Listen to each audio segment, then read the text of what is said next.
Red, and it's red. Welcome everybody Hey. to another virtual session of 1 Million Cups of Bentonville.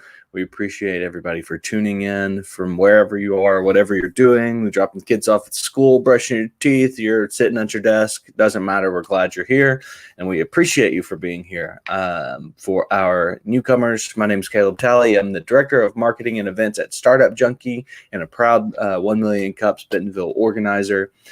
For those of you who may not be familiar with 1 Million Cups, it was created on the notion that entrepreneurs can discover solutions and engage with their communities over 1 million cups of coffee. So hope everyone is well caffeinated this morning and ready for this Wednesday's session.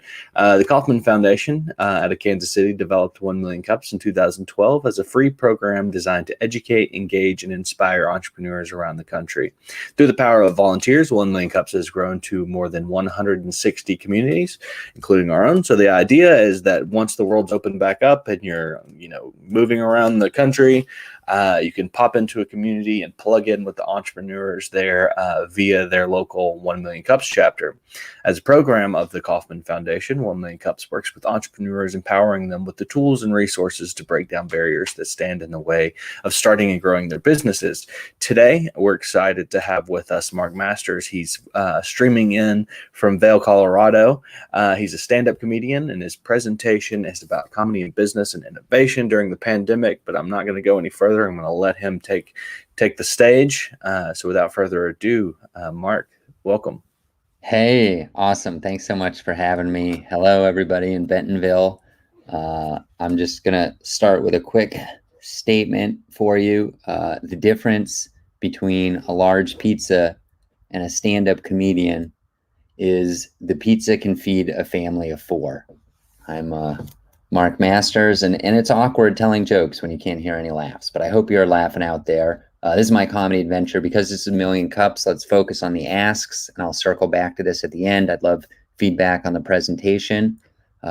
Inroads for talks and shows, very important. If you have a pickleball meetup group, a dog's birthday party, no group too small or too large, I'd love to talk to them. It helps me out. And also marketing. I'm not very good at marketing, so any input there is welcome. Just one more time, inroads for talks and shows. I can waive my fee if it's a good cause.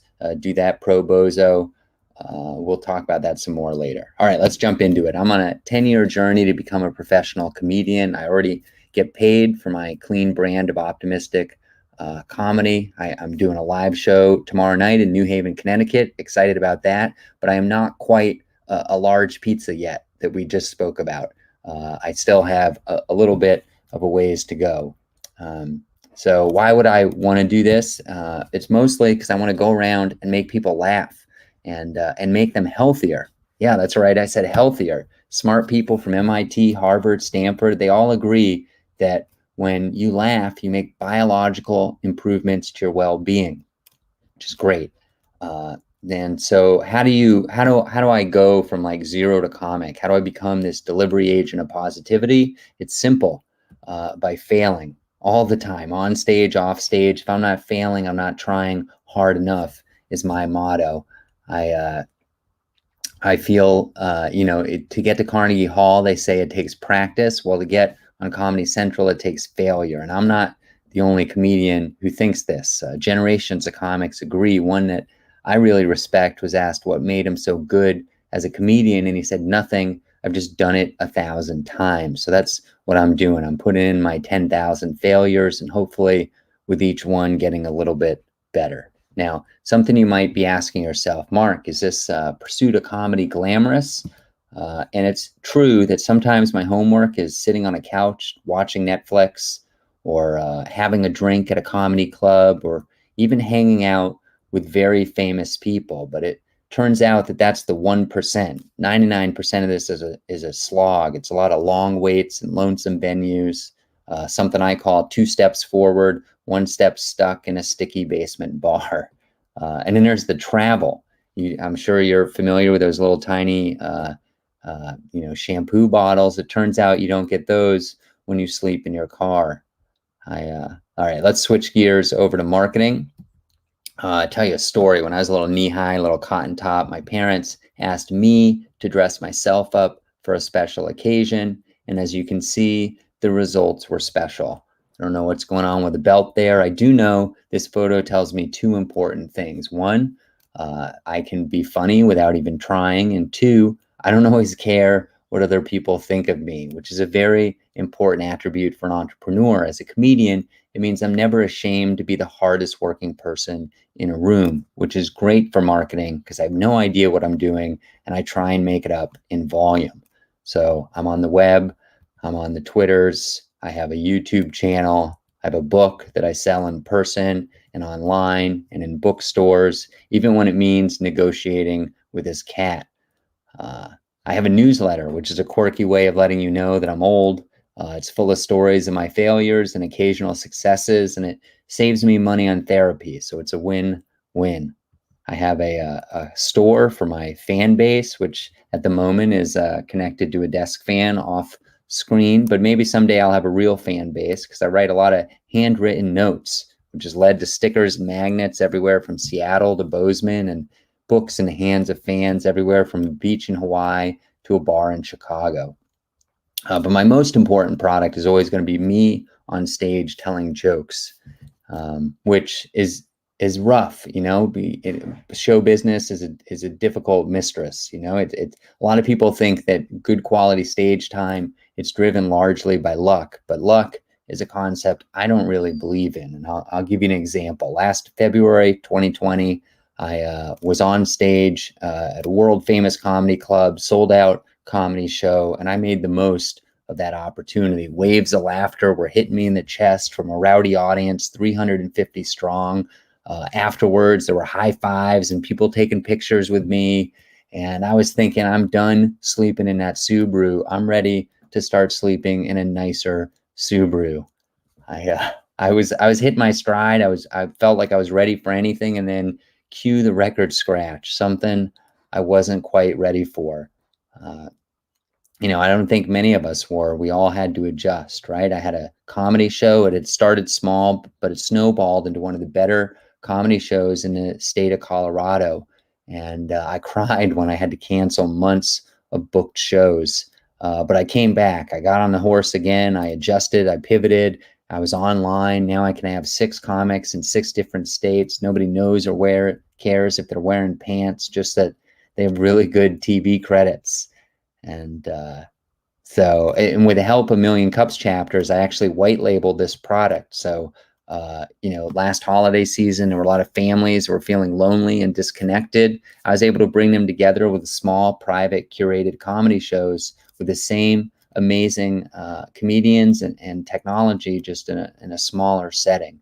There's also a version of that for kids and a version for the office. So if you need laughs for a holiday party or a happy hour kind of situation, Mark Masters can help you out. I also started doing a lot of corporate speaking. That I talked a little bit about health and laughter earlier. There's a whole bunch of science and jokes in a 20-minute presentation that I do that I've given for Better Business Bureaus and Rotary clubs and obscure meetup groups all over the country. That's been a lot of fun. And of course, I needed a way to fail during the pandemic. So I created the Comedy Test Kitchen. It is every Friday night. It's a 30-minute free comedy show. You can check it out in 2 days. We have comics around the country. And this, like everything else I do, it started small. It started not very good, but it's become pretty amazing. I've had comics from 5 continents, 8 countries, 34 states, and growing. And it even showed me a silver lining during the pandemic, which was a surprise. Remember my goal of going around and making people laugh? Well, here I am in an unusual place. I'm in a illegally parked car on borrowed Wi-Fi. 40 people are streaming online. I have on-screen audience members from Mexico to Malaysia and comics from Australia to Zimbabwe, and we're all having fun, failing together and getting healthier with the power of laughter. So that wraps up my presentation. Here's a reminder about the asks. And you can see my email on screen. I have no idea if anybody's watching this. If you're watching this, send me a silly cat photo to that email address, just so I know somebody's watching. and maybe go to that /help URL. That's CO like Colorado or cholera if you're not very good at spelling. Oh, no, that's the right date. It's May 5th. All right, we got some people on screen now. Okay, Yeah. terrific. We'll take some questions. Awesome. Yeah. Yes, thank you for that, Mark. Appreciate the presentation. We've kind of got a little delay. We're like the FCC here. We've got kind of like our little 5-second delay in case of nudity as it reaches our Facebook viewers. So I'm going to start off with a question. And also, I'll just throw out that I'll happily, plaster stickers across Northwest Arkansas if you'd like me to. Happy to do that for you. Send me your address. I'll send you some. Absolutely. So you referenced this question in your 1 Million Cups application as the hardest question you get. So I'm going to throw it at you. Okay. Give you the opportunity to speak to it. I work, my day job is with Entrepreneurial Support Organization. We help a lot of creatives as well. But, some people in the more traditional business world might ask you, why should we care about a comedian? Or, why should we care about someone who's creating creative? Boy, that is a hard question. Is that I asked that? Boy, I don't even remember asking. I blacked it out. Why should we care? Well, I'm putting myself out there. I'm failing all the time. I would say the reason you should care is because I'm funny. And it really, you do get healthier when you laugh, and you should engage with me because I will make you laugh, which will literally lower your blood pressure, decrease your stress hormones, increase your white blood cell count, help you burn calories. There's all kinds of reasons you should care about laughing. And I'm a person who's put a lot of time and energy into being skilled at making people laugh.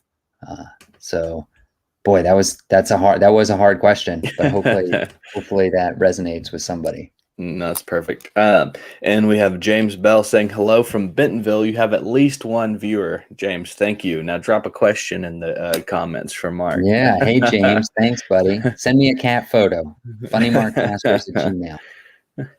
I'm curious. So as we, and the case is different for every part of the country, things are starting to open up quite a bit down here in Arkansas, at least. When things are fully opened back up, do you foresee being able to still utilize that virtual kind of element that you've created? Great question. It's so interesting. So 6 months ago, I was certain that when things opened up again, I would completely drop the online stuff. And I had something happen. I was doing a Vail comedy show. The headliner that month was Lori Kilmartin. She's a very talented writer. She's written a bunch of best-selling books. A lot of tragedy. Her dad died. She wrote a book about that. Her mom died during COVID, from COVID. So she wrote some stuff in the Washington Post about that. But she works on Conan. She's a writer for Conan and has performed late night sets on Conan.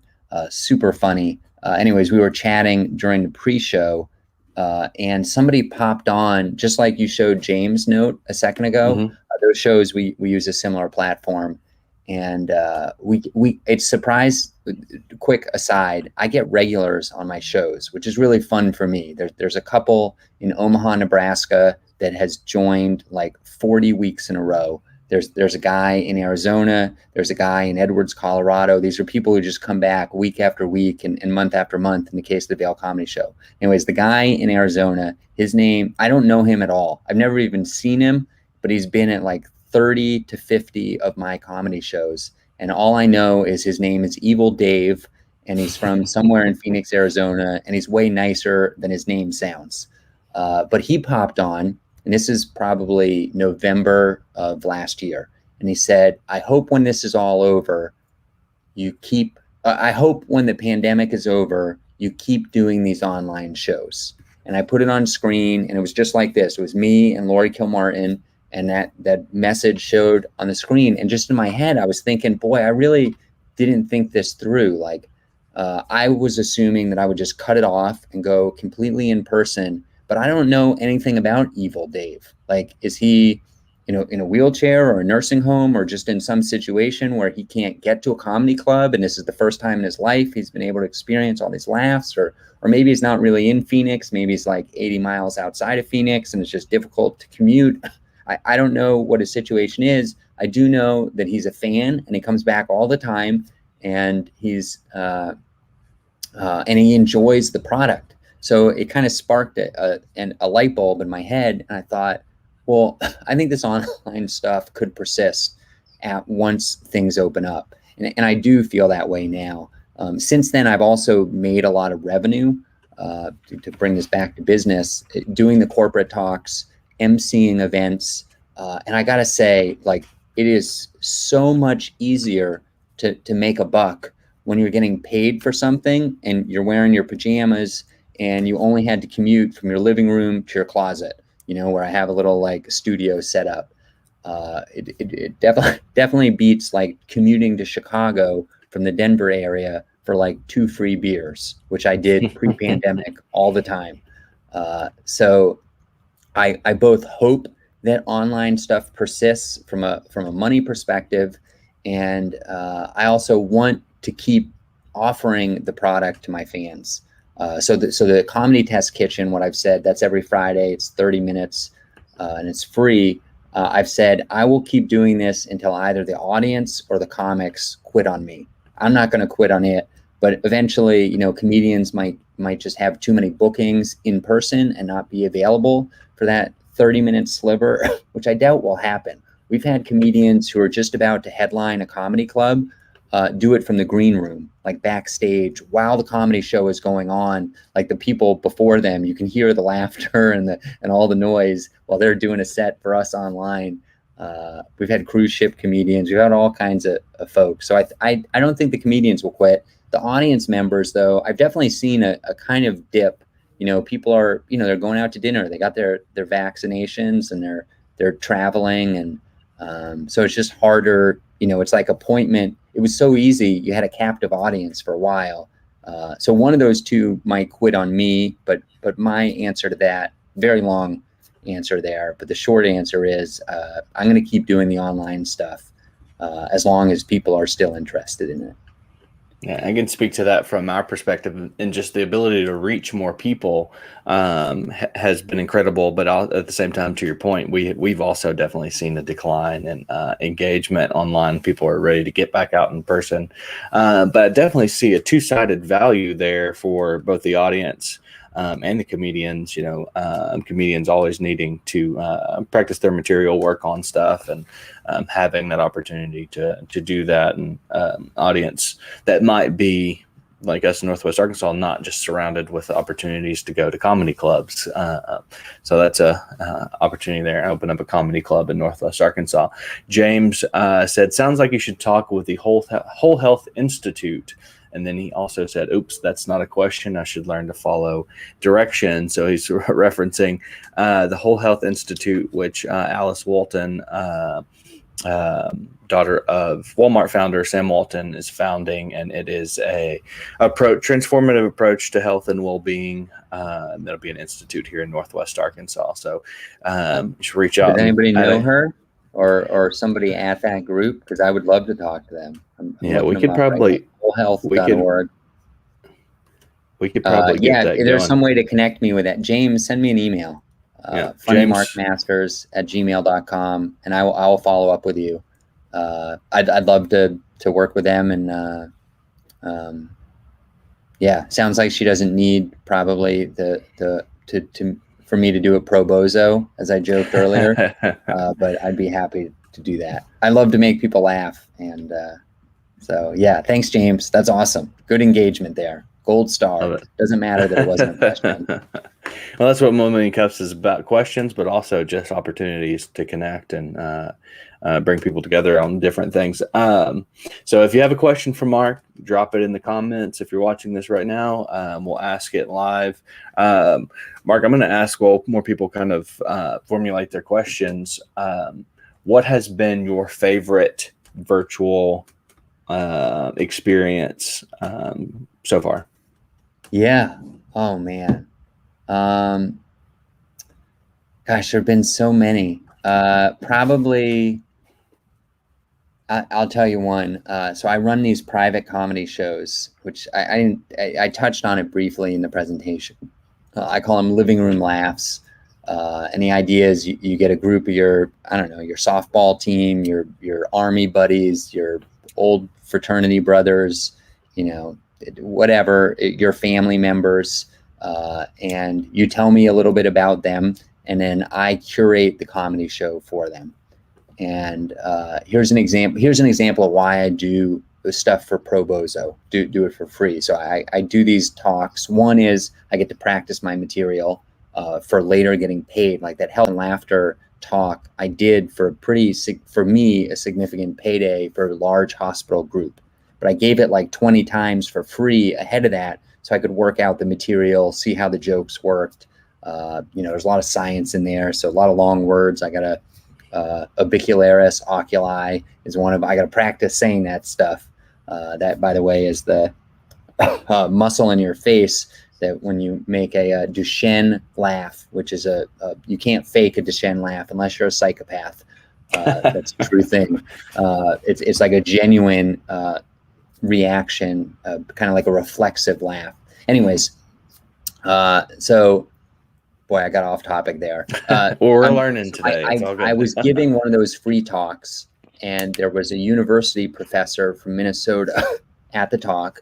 And so the reason I give these talks is because sometimes this happens. That university professor hired me to do a private comedy show for her and her extended family, most of which were in rural Minnesota. And so I put on my, private comedy show hat and put together what I thought was an incredible comedy show. And it really was. We had myself and two comedians for this group. One of them was in a movie with Billy Bob Thornton, very famous comic, relative to me, very famous. He's from Arkansas, the other comic too, by the way. The #1 comedy album on Amazon last summer. So two fantastic comedians. One lives in New York City, one lives in LA. And the only thing they have in common is that they both grew up in rural Minnesota. And so nobody knows this, that they're long past their Minnesota roots, but it's my job to find these kinds of things. And so I got the comedy show together. It's me, it's comic who's been in a movie, and then comic with a #1 comedy album. And when I tell you I didn't understand half the things they were talking about, I'm being serious. It was all this inside baseball about Minnesota, like obscure ice cream shops, parks, things I've never even heard of. But the people on the show were crying. They were laughing so hard. Like, I think we made a grandmother wet herself. They were just having so much fun. And it was such a hard time as well. This particular group had just skipped a large Christmas get together that they'd done every year forever. And they had to skip it because of the pandemic. And they just had such a good time at the comedy show. So that was my favorite thing ever. It was really awesome. It was a special moment, and I was part of it, and it just felt great. It was a real positive to online. That's awesome. Fun fact, Billy Bob Thornton was born in Hot Springs, Arkansas. No way. Yeah. Fun That's fact. Great. Jacob has a question. Said, is there a market for advertisements within the online show? Like other ways to monetize that? Yeah, that's Jacob. Awesome idea. We do that for the Vail Comedy Show, where we get much more famous comedians than we do on our free Comedy Test Kitchen show. And the reason that works is because we have it's a sponsored show. So Vail Brewing, I'll shout them out here. Vail Brewing Company. Thank you, Vail Brewing Company. Thank you. Maybe some people watching this vacation in Vail, Colorado, or will vacation. Root and Flower is a great restaurant right in the village by Gondola One. They're a sponsor. The Bookworm, which is wherever you live, support your independent bookseller. Also Walmart, they sell books. Go to Walmart and buy some books, but also check out your local independent booksellers. The Bookworm in Edwards is good. The Riverwalk movie theater. So yeah, those are all small. Oh, and defendyourdrink.com. They sponsor the Comedy Test Kitchen. They're entrepreneurs out of Fort Collins, Colorado. I would love more advertisers. In fact, there's a small company out of Bentonville called Walmart that I imagine they have some kind of budget. If they're looking for a clean comedian, I know they're into clean stuff. And if anybody knows anybody there, connect us. That'd be fantastic. Awesome. You heard it. You heard it here, Walmart folks. Give him a call or an email. Yes, Send him a please. cat gif. Taylor Yes. has a question. Given your experience, have you ever considered coaching other comedians as an addition to your online offerings? Oh, that's such a good question. So I did write a book. I barely talked about it at all, but the book is called Not Good Yet. It's my story of my first 6 months as a comedian. And I will say I get a lot of nice notes from people all over the country, all over the world even, who have either listened to the audiobook or read the book and said that it inspired them to try comedy and that they learned a lot of great lessons from it, or people who are, a year or two in and they read the book and it gave them a lot of pointers. So I have done that passively through that writing. And by the way, quick note, quick plug first, notgoodyet.com if you want information about the book. The best thing for me is if you order the book from me and I'll autograph it and send it with some stickers. I get the most money, and you can still leave a review on Amazon afterwards. But if that's not in the cards, if you don't have the money for the book and you want the book, I have lots of ways to get you the book for free, and I will make sure that somehow you can experience that book. So that's been a way that I've coached comedians, is through that book. I have, people ask me questions sometimes, and I'm part of, one great thing about Zoom and online and all this stuff is I'm part of what you would consider a writing group. Basically a couple comedians that get together and we just run jokes by each other and give each other ideas. And that's been really convenient. It's much more convenient than going to an open mic. So that's been a form of coaching as well, where I've both received coaching and given coaching. I'm not sure I've been paid to coach other comics. I have done a joke writing workshop for a business, which was really fun. Where you kind of coach business people how to be funnier, which is important when you're giving presentations. There's a section of my health and laughter talk, which is actually more business related. It's a number of studies that were done about how when people laugh, they retain information better. So salespeople use this technique. If they can make a client laugh, they're going to remember whatever they're telling them. So yeah, Taylor, that's awesome feedback or a thought. And I'll keep trying to expand on that. But there are a couple ways that I have coached folks in the past. That's awesome. Well, if there are not any more questions in our feed here, I'll go back to it's the 1 million cups question. You've already touched on it, but I'll give you the opportunity to touch on it some more if you'd like. What can we as a community do to help you, Mark? Yeah, I think the biggest thing is if you have a group, a family member, a family group, a meetup group, any kind of community, kind of like 1 million cups, and I can come talk to them. It helps me practice, and it gives me an opportunity to be seen and heard from people who may hire me in the future. Whether you pay me or not, there's a group in Texas that's a nonprofit, and I offered to give my talk for free, and they hired me. They're going to give me an honorarium, $250 to give my 20-minute presentation, which for me is outstanding. It's a pretty good payday for me. And I offered to do it for free. So that's terrific. I'm offering to everybody who's listening right now, I appreciate your time and value it. If you reach out to funnymarkmasters@gmail.com, send me a silly cat gif or whatever. And then 6 months from now, if your business group or your personal, some kind of personal group wants to get some laughs and to learn something, I'll come talk to you for no charge. But if you insist on paying, I will accept payment. There's no doubt about that. Twist your arm. Yeah, exactly. Well, And to the people who ask questions, let me just say this: if you send me a note and your address, I will send you some stickers. So thank you to I think there were 2 people. So all I ask is that you send me a picture of the sticker later. Just email me, I don't know, outside of Walmart headquarters or something in Bentonville, Billy Bob Thornton's house, where he grew up, something like that. Send me a picture of the sticker. Well, we appreciate that, Mark. Like I mentioned, my day job work for an entrepreneurial support organization called Startup Junkie. We facilitate about 200. We're a nonprofit. We facilitate about 200 events a year for the entrepreneurial community. Ooh. So I'm going to give you a shout. Heck yeah. And see Awesome. if we Let's can't do figure it. something out. Awesome. Well, appreciate you so much for being here this morning with us. Taking the time. I know you you probably jumped from another 1 million cups to do this one. I Thank did. you I was in again. Atlanta just before this. Awesome. Well, we appreciate that. Appreciate everybody for watching, tuning in, asking questions, and engaging. We look forward to seeing you at next week's 1 million cups. Everyone have a great day.